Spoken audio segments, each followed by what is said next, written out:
ஆண்டவராகிய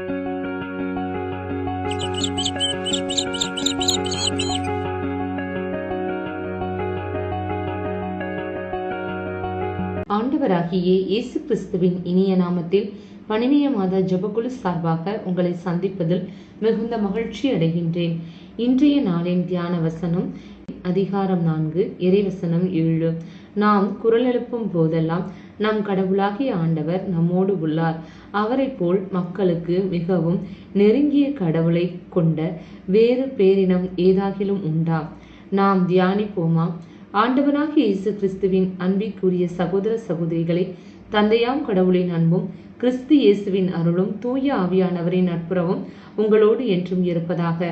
கிறிஸ்து இயேசுவுக்குள் பிரியமானவர்களே, நாம் கடவுளை நோக்கி கூப்பிடும் போதெல்லாம் நம் அருகில் அவர் வருகிறார். விண்ணையும் மண்ணையும் உண்டாக்கிய தேவன் அற்ப மனிதரான நாம் குரல் எழுப்பும் போதெல்லாம் நம் அருகில் வருகிறார். இவ்வளவு அன்புள்ளம் கொண்ட தெய்வத்தை கொண்டுள்ள நாம் பாக்கியம் பெற்றவர்கள். ஏனெனில் வேற்று தெய்வங்களை கொண்ட மக்கள் தம் தெய்வத்தை தரிசிக்க யாத்திரை மேற்கொள்கின்றனர், தங்கள் உடலை கீறிக் கொள்கின்றனர், காயப்படுத்திக் கொள்கின்றனர், ஏன் உயிரை கூட பலியாக கொடுக்கின்றனர்.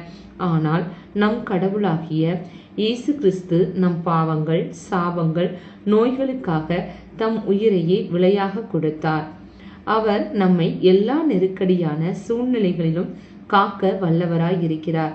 பழைய ஏற்பாட்டிலும் சாத்ராக், மேஷாக், ஆபேத்நேகோ ஆகியோர்களை அக்கினி ஜாலையில் தூக்கி போட இருந்தும் கூட இஸ்ரேலின் கடவுளாகிய ஆண்டவர் எங்களை தப்புவிப்பார், அவர் தப்புவிக்காவிட்டாலும் அவரே எங்கள் தெய்வம் என்று விசுவாச அறிக்கையிட்டனர்.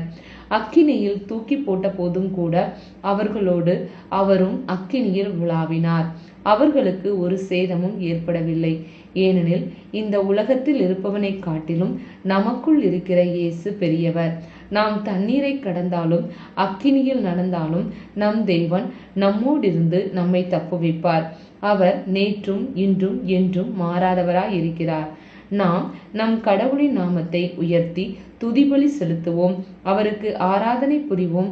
அவர் இதுவரை நம்மை வழி நடத்தியதற்கு நன்றி செலுத்துவோம், அவரை மகிமைப்படுத்துவோம். அவர் நம் மத்தியில் உலாவி வருவார், ஏனெனில் துதிகளின் மத்தியில் வாசம் செய்பவர் அவர். நாம் ஜெபிப்போமா? எங்கள் அன்பின் பரலோக பிதாவே, இந்த அற்புதமான நாளுக்காக உமக்கு நன்றி செலுத்துகிறோம். நீர் எங்கள் மத்தியில் உலாவி வருவதற்காக உமக்கு நன்றி செலுத்துகிறோம். உலகத்தின் நெருக்கடியில் சிக்கிவிடாதபடி உமது கரம் எங்களை காத்து வழிநடத்துவதாக. எங்களுடைய பலவீனங்களிலே உமது பலன் பூரணமாய் விளங்குவதற்காக உமக்கு நன்றி செலுத்துகிறோம். இந்த எளிய ஜெபத்தை இயேசு கிறிஸ்துவின் அதி உன்னத நாமத்தில் ஒப்பு கொடுத்து ஜெபிக்கிறோம் எங்கள் நல்ல பிதாவே, ஆமேன். இந்த நாள் மகிழ்ச்சியின் நாளாக அமையட்டும். Praise the Lord.